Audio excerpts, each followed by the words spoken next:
Welcome, it's Kyle Babcock here with Inside the Ivy. Another day, another fantastic interview on Sports Report Radio. Here's a guy on the phone from Mobile, Alabama. He was one of the Cubs' top picks last year, straight from high school to professional baseball. Welcome, Ethan Hearn, to Sports Report Radio Inside the Ivy. How you doing? Thank you for having me on. You're welcome, Ethan. I know you haven't really been through a full spring training out there, but what was it like for you once you got the word that essentially baseball and the whole world was shutting down? I mean, how unique was that for you being out there your first time out in Arizona? It's definitely different. Nobody's really ever seen anything like this. I was excited to get out and kind of start my first spring training and get my first full season under my belt. And for something like this to happen, it was kind of out of this world. I mean, luckily I have a guy that's around here, Justin Steele, who's in the organization. He's been doing it, going on 6 or 7 years now. He's kind of mentored me, and it's kind of nice to have him there when all this stuff was going on. But it's definitely crazy. Yeah, I mean, especially for you, right from high school to professional baseball, not having the college experience. I read that you committed to Mississippi State, lasted a little bit longer in the draft just because people maybe thought they couldn't get you signed. But what was it like for you for the Chicago Cubs to draft you? Did they sit down with you right then and say, hey, look, we see a path for you in professional baseball right now and encourage you to go to professional baseball, or kind of fill you in about why this would be good for you versus going to college? I wouldn't say so my area scout was Alex McClure, and I still talk to him, at least twice, twice a week. And I wouldn't say it was kind of like lure you into professional baseball. I think for a high school guy that, has a chance to go in the draft and thinks they want to do it, you just kind of have to be honest with yourself. Are you a guy that wants to go play college baseball? Like, are you ready to play professional baseball? And for me, I was ready to play at the professional level. I didn't want to go to college. I never really wanted to be. I mean, it would have been cool to go to college, but I always knew, growing up and going through high school, and especially going into my senior year, stuff started heating up. I wanted to play professional baseball over college. Yeah, that's one of the good things. I noticed that, especially now in sports. Pro football is so different, where you have to do the 3 years, and it's kind of like you have to get really big. But I like the fact where baseball, I mean, this is America, a free country, and if you want to go straight to the pros, you can, which I think is really kind of neat. It gives you the opportunity to do that you can choose at 18 years old or 19 what you want to do for life.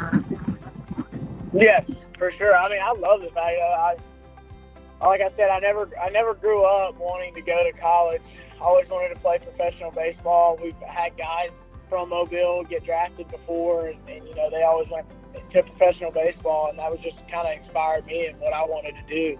So for me, there wasn't a question or a doubt in my mind that I didn't want to go play professional baseball if I got the opportunity to.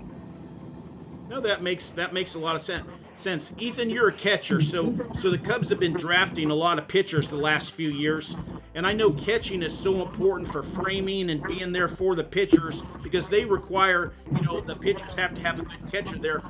What's it like for you to see all these young pitchers in the system, in the Cubs system, and you're basically possibly the future of the Cubs in 4 or 5 years for all these young pitchers?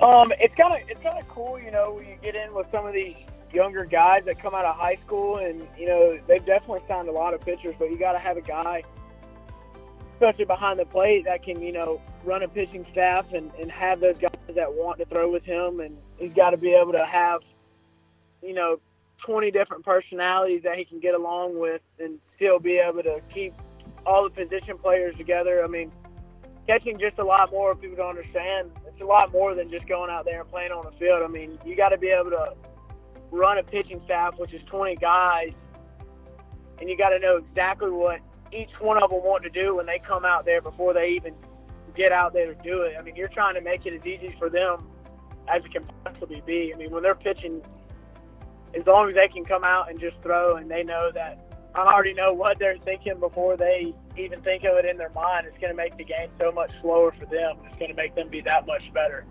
That's huge. That is one of the most important factors about catching. I agree with you. That's why I believe so many major league managers came from the catching ranks, because you're basically controlling the whole game there, and you have to learn the makeup of these players. So, I mean, there's been so many great catchers that become managers because you're essentially the manager on the field. There may be the manager in the dugout, but you're there to manage the process on every pitch, essentially. Yeah, I mean, that was another thing for me. I grew up playing high school baseball, and both of my coaches, one was in and out of the big league for like 6 years, and then another one was a pitcher that played minor league baseball for 11 years. So I always grew up playing baseball as in a professional standpoint of like how it's played, and it's two totally different games when you go from college to professional. I mean, when you're playing college baseball, especially catching, you're looking in the dugout every single second to get your pitch and what you're going to do. Professional baseball, I mean, you're looking in the dugout, but, you know, you're calling the game, you're running the game. Now, you may get a pitch out every now and then from the manager out of the dugout, but, I mean, it's nothing compared to what college is, and that's why I wanted to play professional baseball also. Boy, that makes sense. I remember we talked to Cole Franklin, you know, right out of high school, pitcher right in, and Cole was talking about how he felt he was ready to go in, and it sounds to me like you've had the guidance and the people around you to prepare you for the professional game early in your life. Yeah, for sure. I got really lucky to have Coach Haynes and Coach Smith who did what I'm trying to do and where I want to go, and they played at the highest level for a long time. So it was great. I was blessed to be able to have that in my life at such a young age and get taught the right way to play the game. There's a lot of kids these days that don't get taught the right way to play the game. Well, Ethan, here's something. I mean, we have a large Cubs audience, and here's something that I like about the Cubs.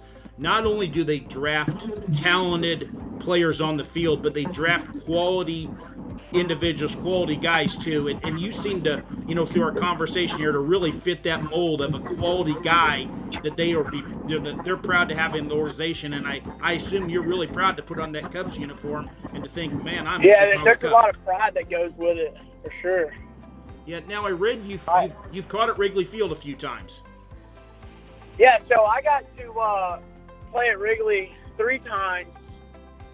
I was in 15U development with USA, then the 17U development with USA, and then I got to do the Under Armour All-American game, which is at Wrigley. I got to play there, and there's just nothing like it. I can't even explain the feeling. I mean, we didn't even have – I mean, don't get me wrong, we had a good bit of fans there, but I couldn't even imagine playing with as many fans as the big league team has when they play.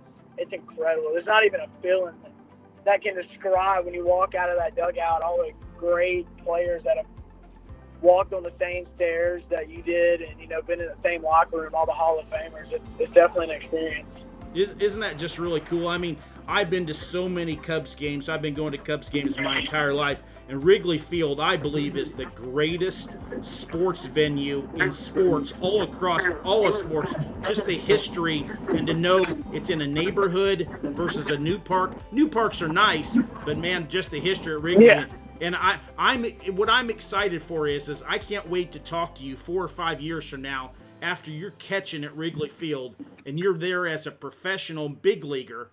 And just the experience you're going to have, because I look forward to that day in the future, because it sounds like you've actually got the feel of Wrigley a little bit. You know what the history is.